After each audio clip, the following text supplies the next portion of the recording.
Un agent de la DGSI aurait détourné les rémunérations de ses sources afin de miner du Bitcoin, BTC. Une grosse épine dans le pied de la Direction générale de la sécurité intérieure, DGSI. Un de ses agents a été condamné, il aurait détourné les fonds destinés à ces indicateurs pendant de nombreuses années. Cet argent aurait été partiellement utilisé pour miner du Bitcoin, BTC. On se penche sur cette affaire rocambolesque.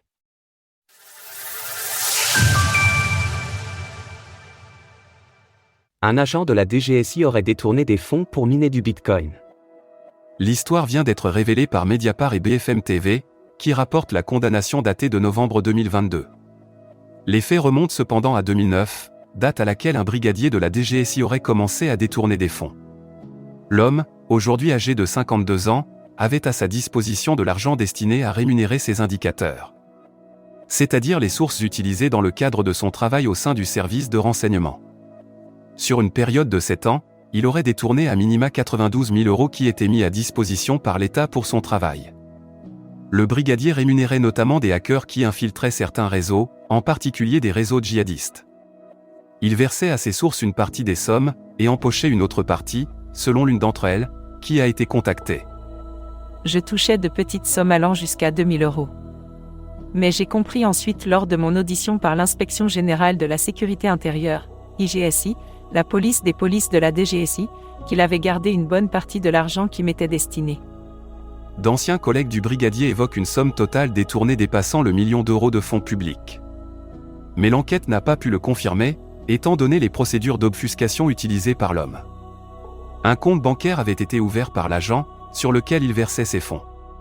Il s'était présenté à la banque sous un faux nom, en faisant usage de faux papiers d'identité qui lui étaient accessibles dans le cadre de son travail. La DGSI étant le service de lutte contre les cyberattaques, le terrorisme et l'espionnage, l'homme disposait de ressources matérielles autres que pécuniaires, qui ont aidé ses actions. Un spécialiste de la crypto-monnaie. Le brigadier n'aurait pas uniquement mis la main sur les fonds. Au fil des ans, et avec l'apparition des crypto-monnaies, il les aurait fait fructifier. Considéré comme un spécialiste du sujet, il aurait à l'époque acheté de l'équipement de mining, afin de miner des bitcoins, BTC. Il aurait également procédé à des activités de trading. Au total, il aurait généré plus d'1 million d'euros par ses activités liées aux crypto-monnaies. On rappelle qu'au début du Bitcoin, il était encore possible de miner du BTC de manière personnelle, sans que cela ne soit trop coûteux. L'homme se serait également déplacé dans un pays d'Europe de l'Est pour échanger discrètement ses BTC contre des euros. 6 mois ferme et 1 000 € d'amende. C'est la DGSI elle-même qui aurait détecté la fraude, par des contrôles internes. L'agent a été suspendu, et il a été condamné en novembre 2022. Il a écopé de 3 ans de prison, dont 6 mois ferme, ainsi que 2 000 € d'amende. Il s'est également vu confisquer une voiture.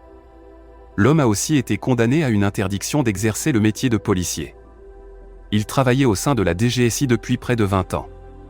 Contacté par Mediapart, l'homme est resté peu loquace, estimant que l'affaire était traitée, je ne souhaite pas revenir.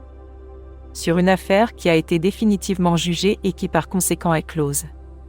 Par ailleurs, je ne peux ni infirmer ni confirmer vos informations relatives à mes fonctions passées en raison de leur nature classifiée qui m'interdisent de les évoquer. L'affaire est particulièrement embarrassante pour la DGSI, ce qui explique pourquoi elle n'a pas été communiquée, et pourquoi la condamnation a eu lieu discrètement en 2022. Aujourd'hui, l'homme condamné est libre, et exercerait le métier des entrepreneurs individuels. Source: Mediapart. Image: Torno via Wikimedia Commons, CC-BY-SA. Retrouvez toutes les actualités crypto sur le site cryptost.fr.